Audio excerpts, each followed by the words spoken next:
kasi... Sa amin kasi, we train to win eh. Parang kami mga soldiers nun. Siyempre, sana sabi ko nga lagi, magpuyat ka na sa before ng game, wag lang before ng practice. Kasi talagang, ano kami, pagdating sa practice, talagang patayan kami. If we like relax on the offensive side or on the defensive side, we're gonna run suicides. So, ganun ka-strict sila, Coach Franz. Yung training namin, hindi masyado takbuhan, more of really mental eh, yun sa amin. Yung positioning. And kasi dati, di ba, guards-oriented kayo. Yes. Ngayon, medyo malalaki kami. So we focus on our strength yung sa big guys namin. Pero kailangan nyo i-work on yung press break nyo.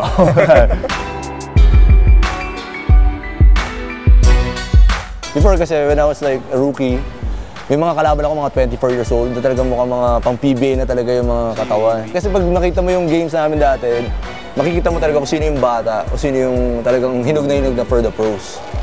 Siguro isang big difference from before tsaka ngayon, yung mga film tsaka mga imports. Yes, During your time, wala masyado. During our time, walang mga films. Ngayon, parang every team may import na, may mga film. So, usually, bago talaga yung dimension ng usually sa amin, mga galing Cebu, galing probinsya, pero kaya yung mga katawan nila talagang parang sayo na malalaki talaga, matitigas.